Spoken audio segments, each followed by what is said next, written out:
Well, here we are. Happy Monday, January 5th of 2026. I am live and coming in strong this year. I'm typing that in. You are scrolling and see me. I'd love for you to come and hang out. I have some news. Well, first of all, I have news that maybe I need to change my glasses because these are like giving some weird background, but I love them. They're like my new favorite glasses. Um, I just got them. I posted about these glasses about, I don't know, a couple months ago. And I was like, should I get the Jimmy Choo glasses or should I not? And I decided to get them. But you guys all know my old glasses. Where are they? I can't find them. That's crazy. You know, my old glasses, but I'm trying new. And so anyway, uh here I am. Here all of you are. And we are kicking off the new year. And I don't have time to build out a beautiful new podcast. I don't know if you guys do, but I don't have time to build out a beautiful new podcast.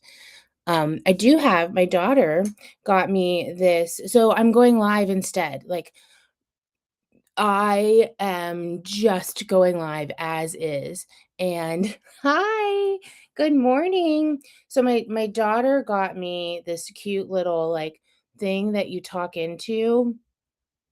Have you heard of these? And if somebody can come on and tell me how to use it, I have no idea. But I do have, I have all the things. I've got the headphones and I've got the podcast trapeze. I have all the things, but I'm not using any of them. I'm coming in. I really need my old glasses because these are sliding off of me. I'm coming in and I am asking all of you to do the same. If you are scrolling, stop your scroll for a minute, come talk to me because something is happening. And what's happening is one year, a couple years ago, I decided I wanted to go live almost every day. And I did that for almost an entire year. And these glasses are falling off of me. Do you see it? And so this year, 2026, I have made a crazy, how are these? Oh, those are pretty good. I have made this crazy decision. Who can guess it? Who can guess this crazy decision? I also need to make sure I'm live. So let me go and check and hold your horses while I go and make sure that I'm live in all the places. If you're scrolling and you see me live, can you just tell me, hey, I can hear you and hey, I can see you? That would be really helpful. Uh There I am. Cool, cool, cool. Now I gotta go back to myself and I don't know where I am. Where did I go? Where am I? You guys, where am I? Go back to Restream. Go back to Restream. One sec, because I lost myself. Okay, so I'm going live, and um, here's what I want you all to know. A couple years ago, it wasn't last year, because last year was I hardly went live at all last year. Um, but the year before, I think it was for 6 months, I did these every single morning. I would go live with these huddles. I don't know if any of you guys, there I am. It took me that long to find myself. I don't know if you guys remember that, if any of you remember, but I did that. And so this year in 2026, I am going to treat the world, ready? I'm going to treat the world as my therapist, and I'm going to come and I'm going to hang out online a lot this year. Not just to coach, but to share stories, to get you guys to share stories, and to huddle up together in the morning and just vent. I'm gonna vent. So I've had podcasts in the past, and I've spent a lot of time, building out these beautiful brands for podcasts, and I just don't have time for it. I don't have time. But what I do have time for is to hop on Restream, to come into socials, and to just be like, "Are you guys going through the same stuff that I'm going through?" And that's what I'm gonna do this year. I don't know if it'll be every day. We'll find out. We'll find out. So, stay tuned to whether or not it'll be every day. Um, but this year I am turning 50. Anybody turning 50 this year? Uh, I'm turning 50 this year. And yesterday I'm driving to the movie theater and I'm going to go see that movie. Have any of you seen The Housemaid? So we went and saw The Housemaid yesterday. And then right after we saw The Housemaid, I came home and I got on this wheel and I got on this hamster wheel. So I want to tell a little story about what turning 50, the hamster wheel, and the housemaid all have in common. So most of you know that I wrote this book, and I wrote this book called The Heart Cell, and I wrote it over an 18-month period. And it is so many people think that it's just a book about how do I build my business. I'm sweaty. Ugh. This turning 50 thing is just for the birds. Look, I'm all sweaty. um, where was I at? Oh, okay. So I wrote this book called The Heart Cell, and most of you think that it's a book that's just curriculum on how to build your business. What are the right revenue generating activities so you can create a flywheel of sales? What are the right revenue generating activities so you can create a flywheel of sales? And then you resist it, and then I coach you through it, and then you resist it, and I coach you through it. And that's a lot of the book. Correct. And I'm super proud of it. And I'd love to write another one, and I'd love feedback around that. But this like going to the world as my therapist decision this year is how do I want to use social media?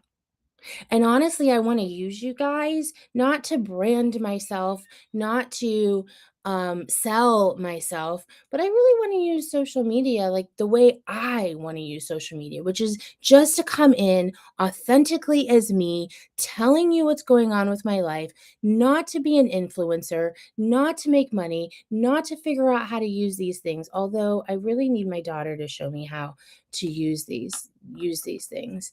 Um but to get real. And so I'd love your feedback. I'd love all of it. I'd love opinions, feedback, really what you can relate to. Let's just get juicy on social this year in a way that is not so poser and not so hype and just loving. And so speaking of loving, um, speaking of loving, where was I going with this? The heart cell. So when I wrote that book, over an 18-month period, it I kept collapsing and I kept collapsing in the how do I honor my story and share all of this IP. And honestly, I don't think I did a good enough job honoring one of the biggest areas of my life. I'm not even using this. I'm not even using this. No idea. You guys are gonna have to help me figure it out. Come into chat. I have chat open. So if you're scrolling by, come into chat and say, "Hi, I'm here." I'd love to see anyone who's coming in and listening to me using the world as my therapist this year. So this love story that I had was all about my mom. Um, And so while I'm driving down the road yesterday and I'm like, I'm turning 50 this year. I'm going to see this movie, The Handmaid. And then I came home and got on this hamster wheel. I thought about this love story that I had with my mom. And I thought about what it was like when she was turning 50. What was it like when my mom was turning 50? And, my mom had multiple sclerosis. And, I don't know if we're allowed to swear when we're live, but it sucked. Multiple sclerosis really, really sucked. Um, and that's what my mom had when she was 50. She got diagnosed when she was in her early 40s, and she probably had it for a long time before that. But I don't know if you know anything about multiple sclerosis, but there's 2 different kinds. There is relapse remitting multiple sclerosis, and then there is progressive secondary multiple sclerosis. And my mom had the progressive secondary multiple sclerosis, which means basically that when you lost the ability to move something, like your nerves died, when you lost the ability to move something, you never became able to move it again. And so in her 40s,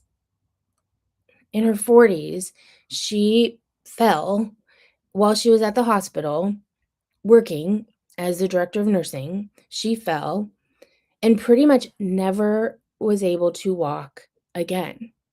And her life immediately, like that, changed. And not just changed, like everything in her entire life, everything came collapsing down. And when that happened to her, I was still drinking. But when I got sober, 6 months after I got sober, I moved my mom in with me. And for the next 9 years, I was her primary caregiver. And I didn't use that word. 'Cause I was just her daughter that took care of her and really was annoyed that I had to do that in my 30s, at the time, because I was stark raving crazy. But, when my mom turned 50, when my mom died at 59, and when my mom turned 50, she couldn't walk at all. She couldn't put her socks on, she couldn't go to the bathroom on her own, she couldn't cook, she couldn't. And here's why I don't feel like I honored her enough inside the heart cell, because I told my story, and I told a little bit of her story. I um those years of I told like what the outline of the dynamic looked like at the time, which was I was raising my daughters, I was climbing heavily the corporate ladder, and I was taking care of her. Um and she was my love story. She was my everything. But at the time, it was so like, "Oh my god, this is so hard."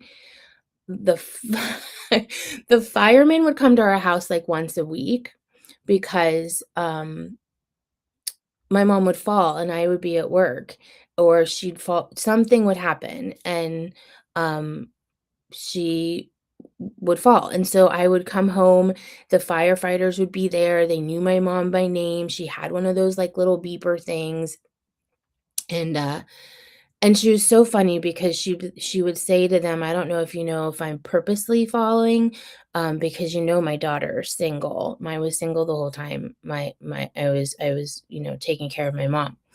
And so my point is my mom would always find laughter, and she'd always find joy, and she'd always find quality of life, even in the midst of having her world be so small that she couldn't drive anymore. She couldn't leave the house anymore. It was so this small. And so she condensed her life into a few things. she condensed her life into, I'm going to find quality of life and joy no matter what it takes. And for her, it was finding quality of life and joy through God and through her family and through lots and lots of silliness and laughter. Ugh. So I when I wrote The Heart Cell, I talked about how much I loved my mom, and I talked about what was going on with my mom, um, but I didn't until yesterday, I was driving, and I was like, "What was it like for my mom when she was turning 50?" Because I was complaining. I was like, "Ugh, I'm turning 50 this year. I'm going crazy. I'm sweating all the time. I" I have no idea what this year is going to look like, um, and I'm complaining about that. And then it was like, boom, no, wait, no, wait. What was it like for your mom when she was turning 50? And she certainly didn't know what life was going to look like that year, but yet she still took one foot in front of the other and found so much joy and so much quality in life. Isn't that amazing? Like, so amazing. So, what does the hamster wheel and the housemaid and turning 50 have to do with me deciding to treat the world as my therapist this year? Is I'm just going to show up as me, and I want all of you to show up as you, knowing that inside this world of next, what is happening this year, what is happening with your idea, what is happening with your business, what is happening in your family, what is happening in all of the things that are changing in your life, that I'm going to come here and I'm going to ask for feedback. I'm going to ask for, what do you thinks? I'm going to ask for, oh my gosh, I am so tired of XYZ, like the post I made on LinkedIn the other day about only sell to rich people first. What WTF? So, and this is how I show up best, is just me. So I hope all of you that saw this today can continue to come and stop your scroll and hang out with me, not just to hear about what are the revenue generating activities that you need to do and how I can continue to tell you to build partnerships and ecosystems and read the heart cell and come to the summits and learn how to sell and all the skill set, but just come in and be. I hope you guys enjoyed this today. Have a blessed kickoff to the new year. Love y'all.